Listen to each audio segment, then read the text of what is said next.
Hey everybody, and welcome to Crazy Tech Lab, and today I can finally talk about the performance of AMD's Ryzen 3000XT series processors, which, if you've been hiding away somewhere, you might not have heard about them, but they are the Ryzen 9 3900XT, the Ryzen 7 3800XT, and the Ryzen 5 3600XT.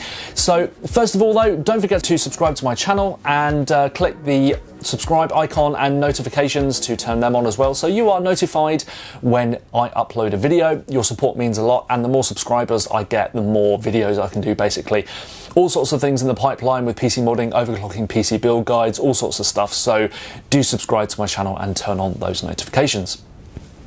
So with the Ryzen 3000 XT series then, it's more about AMD kind of showcasing what it can do with the current 7nm manufacturing process that it's got going on, and really just the improvements in the silicon, the quality of the transistors. And what it's been able to do is to offer these three CPUs here with higher boost frequencies than their counterparts, namely the 3600X, the 3800X, and the 3900X, which of course were released about a year ago. So what we're looking at here are three CPUs which offer higher boost frequencies across the board pretty much. We're not just talking about single core boost, we're talking about all core boost and boost of, you know, more than one core but fewer than all of them. So more aggressive boosting across the board basically. So that's kind of got ramifications for all sorts of applications, from gaming to content creation basically. So what I'll be doing today is just talking through some numbers, looking at the overclocking performance as well, because if AMD is able to hit higher frequencies with the similar voltages that we saw with the previous generation CPUs, namely the Ryzen 3000 stuff, then there is the promise there of overclocking as well. And something that we saw with the Ryzen 3 3300X is that, you know, all core overclocks of over 4.5 gigahertz are not uncommon with that CPU. So it's kind of super exciting to see what we can actually achieve with these three processors, and also whether they are worth the price hike, because they do cost a bit more. I'm just going to crack open my my spec sheet here. So the Ryzen 9 3900XT retails for $499. That's around $80 more than the Ryzen 9 3900X, and I should say that this is that these prices are equivalent in pounds as well. The Ryzen 9 3900XT is meant to retail for around £500 too. The Ryzen 7 3700XT is slated to retail for around $399. And that's not that much less than the Ryzen 9 3900X either, which I've found retailing for just $420 on Amazon. So dropping down to the 3800X, which is the previous generation CPU that was released last year, that costs around $320. So again, it's about an $80 difference there between the 3800X and the 3800XT. Moving on down the stack, and we've got the Ryzen 5 3600XT, which sees just a 100 megahertz boost over the peak single core boost of the 3600X, but it only costs around $30 more. So there's quite some interesting pricing going on there with AMD, because they're kind of stepping on the toes a little bit of CPUs higher up the stack than the XT series models. For example, that 3900X only costs around $20 to $30 more than the slated retail price of the 3800X, which has 4 fewer cores and a whole bunch fewer threads as well. So it's going to be interesting to see what we can achieve in terms of overclocks, and also that stock speed performance compared to the older generation CPUs. So what I'll be doing today is looking at the performance and working out which one of these you should buy, which one is worth the cash, and also looking at overclocking performance to see how they perform as well. So really this isn't to be taken as a, should you upgrade to one of these CPUs from one of their predecessors, like for example the Ryzen 7 3800X to the 3800XT, because AMD itself has already said that that is not how it's placing these processors. You know, these are not designed to replace AMD's next generation CPUs, which are due to come out later this year. That's not what these are about. These are kind of enthusiast parts. That's why they don't come with coolers in the box, basically. They're aimed at enthusiasts that are looking to kind of, overclock and get the most out of their system and just have a bit of fun, really. Whether or not they are worth the extra cash remains to be seen. So let's take a look at the performance numbers. Okay, so first up then, we've got Far Cry New Dawn, and even at 1080p with a moderately powerful graphics card such as the RTX 2070 Super, we're still getting some pretty good CPU scaling here, and from basically the fastest AMD CPU, which is the Ryzen 5 3600XT with that monster overclock, we're still getting another 20 frames per second added to the minimum 99th percentile between it and the Core i9-10900K. Now, obviously, a huge disparity in price there, but we are seeing CPU scaling nonetheless.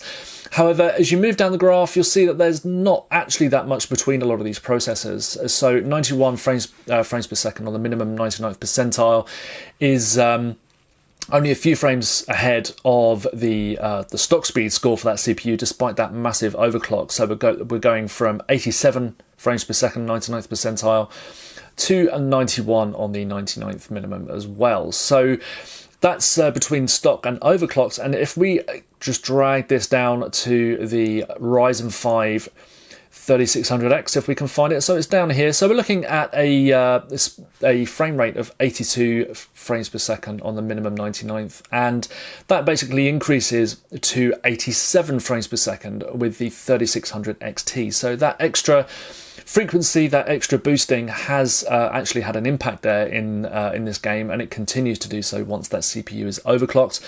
Probably worth opting for the XT over the X with the 3600, definitely because of that overclock. But if we move up and have a look at the Ryzen 7 3800X, sorry, should I say, and we're not really seeing that much of a significant boost. So if we just try and find the 3700XT, which is just above there, so you're moving from 83 frames per second all the way up to 88 frames per second, so reasonably significant. And don't forget, the 3800XT does have the biggest increase to the boost frequencies. It's going all the way up to 4.7 now, so on the single core boost, which is pretty significant. And whether it's worth the extra cash remains to be seen, because this is just one game out of one stack of benchmarks. But if we move on to the Ryzen 9 3900 XT, which is here, so a minimum 99th percentile of 89 frames per second. And if we drop back to the 3900X, which is down here, you're just gaining 4 frames per second on the minimum 99th percentile for that extra $80 or so. Now, again, not insignificant, and it might be worth paying if you're already splashing out, a few $100s for this CPU. In fact, it's more than that. It's around sort of $400, isn't it now? So yeah, probably worth it, I guess, especially with the promise of higher overclocking. But if you've got a 3900X, it's definitely not worth upgrading for sure. So next up is Metro Exodus, and even at 1080p, dropping back down to ultra settings from extreme and switching off Hairworks, we're still looking at a CPU here, CPU game, which is very heavily dependent on the graphics card. You'd have to knock these settings back or use a much more powerful graphics card to see any kind of significant CPU scaling here. But AMD does pretty well, given that things are kind of more mixed here, less dependent on the CPU. The Ryzen 9 3900XT overclocked gets the best result, but really you're just looking at single frame difference on the minimum 99th percentile between all of AMD's 3rd gen Ryzen CPUs. And certainly if you're aiming for around sort of 50-60 frames per second, where the CPU isn't under a whole great deal of load, you're not going to see much difference at all between the X and the XT versions of these processors. For example, the 3600XT down here, pretty much identical result down there at the bottom compared to these CPUs. Next up then, we've got Dota 2, and You'll have to bear with me because there's quite a few results in these graphs that we need to look at, but I thought it was useful to kind of include everything. At the top then, no surprise, in this high FPS game, I'd imagine that a lot of people out there will be using really powerful graphics cards, but at fairly low graphics settings to really hammer these frame rates home on high refresh rate monitors. And the Core i9 10900K then, no surprise being at the top, followed quickly by Intel's 8 and 10 core CPUs. And then quickly followed up by the 10600K, which, as we know, is a really, really good gaming CPU as well. And the first CPU from AMD out the blocks is the 3600XT, which is down here. No surprise, given that it's got the highest frequency along with the 3300X, but given it's got an extra 2 cores and 4 threads over that CPU, it's no surprise to see it doing pretty well here in this this very CPU-bound game. And next up, we're still looking at overclock results for AMD, the Ryzen 7 3800X and 3800XT, pretty much identical in these graphs, very, very little difference between them. And although for some reason overclocked when I was testing it last time, everything's the same. The average frame rate was quite a bit higher. I'm not entirely sure why that is. This game can be a bit finicky because it's you're obviously dealing with very high frame rates, and even something very small can upset it. But in general, I'd probably say that well, obviously those two would be identical because they're overclocked. They're at exactly the same frequency, but there could be some kind of BIOS issue lurking there, but overall they're pretty much identical. Again, not that much difference between AMD CPUs, the XT versions versus the X versions, and the difference between stock and overclocked, again, not that much difference. And if we've got here a nice example of the 3900X versus 3900XT, pretty much identical despite these slightly higher frequencies. And next is Borderlands 3 at 1080p again, and again a game that doesn't really scale that well with CPUs. You've got the usual Intel 8 and 10 core CPUs at the top, high frequencies, overclocked even higher. That's to be expected in when it comes to relatively high frame rates, where there's a little bit more of a load onto the CPU. And moving down the graph, again, this time it's the 3800XT, which comes in first at a minimum 99 percentile of 75 frames per second, followed very quickly by the 3900XT stock speed, and basically there's literally there's 1 frames per second in it here between the vast majority of the next CPUs. Some differences on the average 99th percentile, but overall very, very little difference between any of the CPUs in this graph. And if we just look right the way down the bottom, then you'll basically see that there's very, very little difference. But in general, this game does prefer the higher frequencies on a couple of cores, or just in general the higher frequencies, which is why you're seeing some of the overclocked AMD CPUs down the bottom of the graph, because at stock speed they generally have lower boosting frequencies. But in general, I mean, a lot of these results could really be considered within the margin of error, which I'd expect to be 2 or 3 frames, perhaps, up to 3 frames per second anyway. So very, very little difference here, unless you gun for one of those crazy Intel CPUs and overclock it. So again, I apologise for having so many results in the graph, but we will get through it. So Blender is up first, and what we're looking at here is basically a multi-threaded performance orientated graph, because Blender uses is fully multi-threaded with all the CPUs that we're dealing with here. And no surprise to see the Ryzen 9 3950X at the top. 3900XT does offer a little benefit over the 3900X, but very, very little. And once overclocked, of course, we got them to the same speed, so they're pretty much identical there. So not really worth it if you're going for maximum multi-threaded performance, XT versus X. And the same can be said for the 3800XT, which pretty much got exactly the same result as the 3800X. And the only difference then being the 3600XT, which with that monster overclock dropped the benchmark time here from 221 to 201 seconds, actually matching the overclock performance of the 10600K as well. And if we go down here, we see the Ryzen 5 3600X down the bottom here. Its overclock result of 222 seconds. So you're basically knocking 10%. Sorry, you're reducing that number by 10% to actually get back to much faster benchmark time with the Ryzen 5 3600XT. So again, definitely worth opting for the 3600XT over the 3600X, especially, but mainly if you overclock. If you don't overclock, it's not really worth it in this multi-threaded task at least. Next up then, with Handbrake, we're looking at a similar situation. Multi-threaded performance is king. 3900XT, a little bit quicker than the 3900X. 3800XT, slightly quicker than the 3800X. And again, we're looking at a pretty similar stock speed performance between the 3600XT and 3600X. But thanks to that massive overclock of 4.6 gigahertz across all cores, there is a significant performance boost once the CPU is overclocked versus the 3600X, which goes from 157 seconds all the way down to 143. The PC Mark 10 image editing test, which is based on GIMP, and this is up next, and we're looking at some pretty good numbers here for AMD. It is a benchmark that seems to favour AMD CPUs, a bit like Cinebench, I think, and it's reasonably multi-threaded as well. I think it's actually more multi-threaded than the original video editing test in PC Mark 10, which is a bit weird. But basically, the more cores, the more threads you have, and the higher frequencies, the better you do. But in general, it does favour AMD. 3800X, again, not really offering that much more performance. Same with the XT of the XT version of the 3900.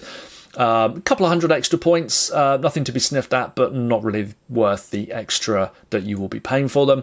3600T XT, again, you're seeing a significant boost once it's overclocked, but not that much of a difference between it and 3600X at stock speed. So moving on to the end of the benchmarking run now, and we're looking at the Cinebench multi-threaded test in R20, and again, 3950X, absolute monster at the top there with 16 cores. Dropping back down to the Ryzen 9 3900XT down here. And again, yeah, reasonable boost once overclocked, reasonable boost at stock speed as well. But in general, you probably say that it's not worth the extra $80 or so that you'll be spending on it, unless, of course, you're buying something that is going to save you time, and time is money, like if you're rendering and you can only really stretch to the Ryzen 9 series CPUs, then it could well be worth the extra cash, I guess, but other than that, definitely not. Similar situation with the Ryzen 7 3800XT, a reasonable boost at stock speed, but overclocked they were pretty much the same, which is why it's the result there is very, very similar, pretty much within margin of error. Couple of hundred points between them once they're overclocked.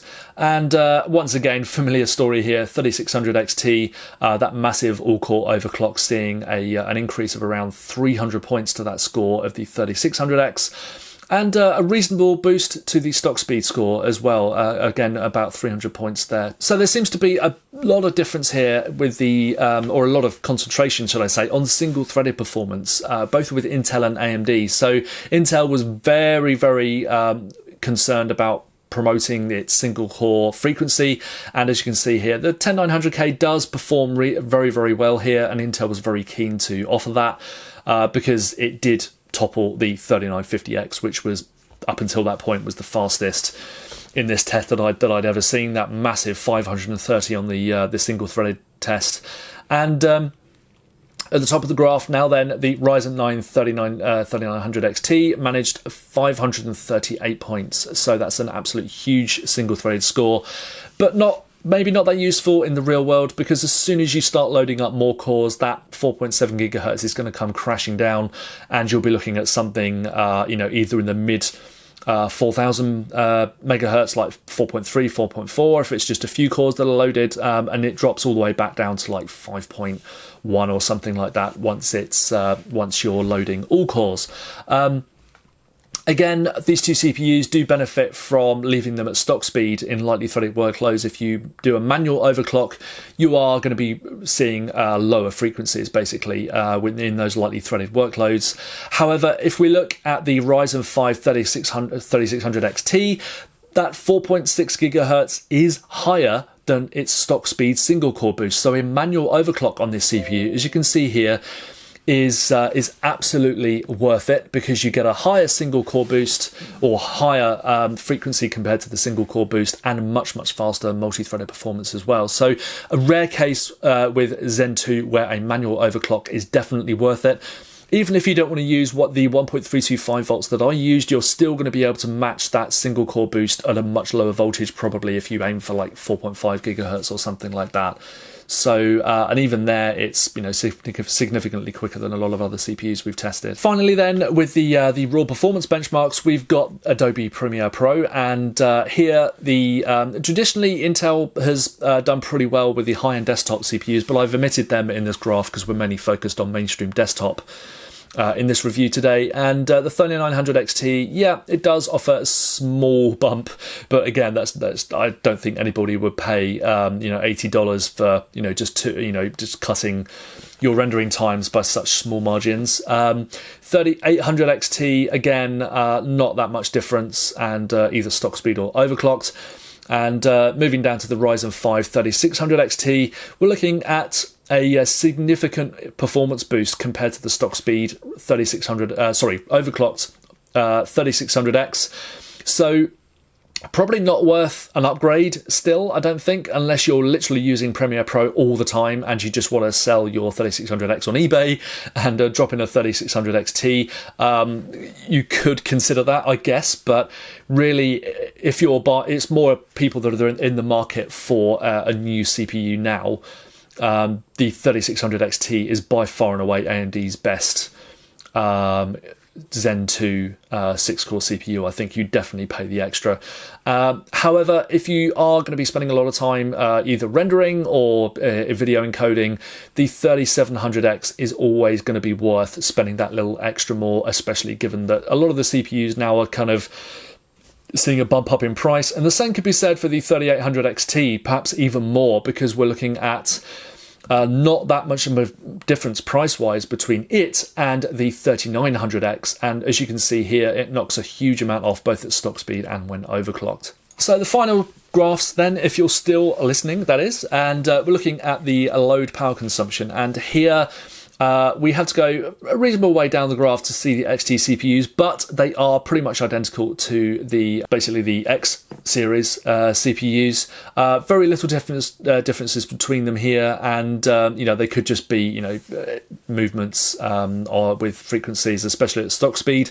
I did update to the latest EFI, so there could be a little bit more boosting going on there. I didn't really have time to check all the frequencies and things, but with the X570 board that I'm dealing with, that's well within the margin of error. I think for most of the time it's maybe slightly higher, but you're looking at some tiny numbers here. You're talking about 20 watts, which is literally nothing, and most of the other CPUs are well within their limits as well. So 3800X, for example, 225 watts stock speed, 227 overclocked. 3800XT, barely 10 watts more, and even less than that when overclocked using the same settings. So very, very little difference in power consumption wise. You're looking at very, very similar numbers, as you'd expect, because we're dealing with basically higher frequencies at the same voltages and the same power envelopes. So overall then, they're kind of interesting, these new 3000XT series CPUs from AMD, but there's a clear winner in the box, which is, of course, the Ryzen 5 3600XT, which not that much faster at stock speed. I had to admit, pretty much the same, in the same boat as the other two CPUs. You're getting a little bit more performance in games that do show CPU scaling, where AMD is maybe not quite as fast as Intel. You're seeing a small bump there. You're not talking about Intel dominating performance by any means, but just small bumps here or there in the frame rates. And really that's the similar situation in content creation as well. I only saw very minor increases to the all-core boost, maybe sort of 50 to 100 megahertz at most. The biggest benefits come in lightly threaded applications where those higher, sort of 2, 3, 4, 5, 6 core boosts on, the more expensive CPUs, and between 2 to 5 core boost on the Ryzen 5 3600XT, they do tend to yield slightly better performance, and that's where the game performance comes in as well. It's slightly higher with the new XT CPUs than it is with the older CPUs. The difference with the Ryzen 5 3600X though is that overclock. Now 4.6 gigahertz across all 6 cores is just crazy, and 1.325 volts, so not even a crazy high voltage. Plenty of evidence out there to suggest that that's more than safe enough for a 24/7 overclock. I was seeing between 70 and 75 degrees peak temperature. That's in Prime 95 and Blender, which are very, very tough stress tests, really, and I would be more than happy to run 1.325 volts at that frequency all day, every day. So with 6 cores, that's a huge overclock, and as we saw in a lot of the results, that has big ramifications as well. So we're seeing this CPU leapfrog the Core i5 10600K in a lot of tests, even when it's overclocked in 1 or 2 of them as well, mainly in content creation. But for just $20 more or $30 more, depending on how the prices land, it's an absolute steal, really. It's so worth it over the Ryzen 5 3600X, and I'd say it's definitely worth stumping up the extra cash compared to the 3600X. To the standard 3600 as well. So I absolutely love this processor. I've always liked this AMD 6 cores more than any of the other ones, really, because they kind of hit that sweet spot where it's affordable for the most people. They offer so much more multi-threaded performance than Intel's older quad cores and that kind of stuff. And the 3600 XT just kind of cements that, really. It's an absolute godsend for anybody that's into overclocking. And perhaps more interestingly is that it's absolutely worth overclocking, doing a manual overclock on this processor, because you're going to gain you're going to get to at least what the single core boost was able to reach, which I believe is 4.5 gigahertz. I managed to get 4.6 on all cores with this CPU, so I'm actually gaining there by manually overclocking it. And of course, you're seeing 400 megahertz or so increase over the all core boost as well. So a kind of a slightly rare situation where it is actually worth doing a manual overclock on a Zen 2 processor. Sadly, the same can't really be said for the other 2 CPUs. They're still pretty attractive, but I couldn't really get much higher at 1.325 volts than the previous generation CPUs, or not generation, but you know what I mean. The 3800X and the 3900X, they both reach the same frequencies at 1.325 volts as I got with these 2 new ones. So there might be some benefits further down the voltage scale. I didn't have time to dip below 1.3 volts and see where that cutoff point was, if these 2 perform better at lower voltages, but really 1.325 volts is kind of what most people are aiming for at the moment. Maybe a bit less, but if I was gunning for a 24/7 overclock, I'd be quite happy to run that voltage, especially if your temperatures are in check as well. So really, where these 2 CPUs fit in are, if you're kind of you're in the market for either an 8-core or a 12-core processor, and what you're looking at is something that has the promise of higher frequencies at the similar or lower voltages. You've also got that benefit at stock speed as well. The 3800X does have the biggest gains here in terms of what you're getting at stock speed. It's got 200 megahertz advantage in that single core boost compared to just 100 megahertz for the other 2 CPUs.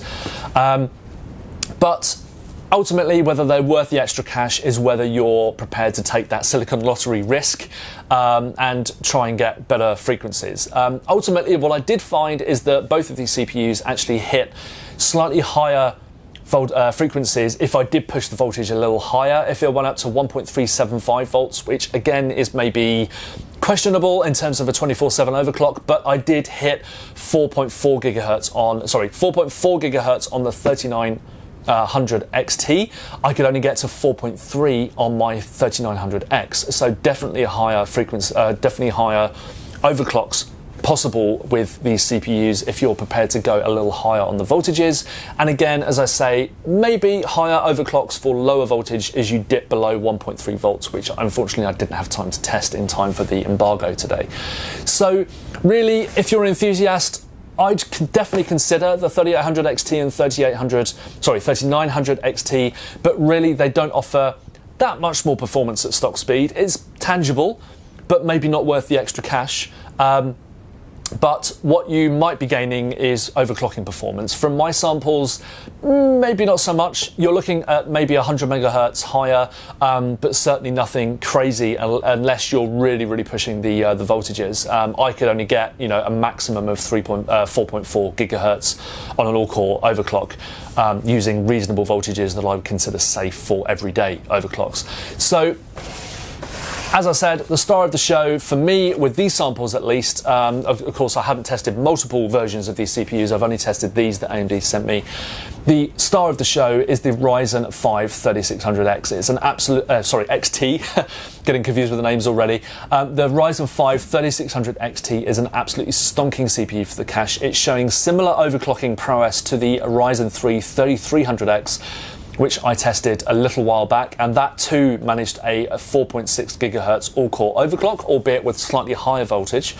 So really, if you're in the market for a $250 CPU and you're able to overclock as well, you're happy to delve into the EFI or Ryzen Master or something and do some tweaking, this CPU is absolutely worth the extra cash over the Ryzen 5 3600X. So that's it from me on these CPUs. I'll be coming out with some more comparisons and benchmarks over the next week or two with these things, as well as a whole load of other ITX, mini ITX focused videos too. So thanks for watching today. Don't forget to check my full article over on Forbes, because I do benchmarking for them as well. So you can see the link to that in the description below.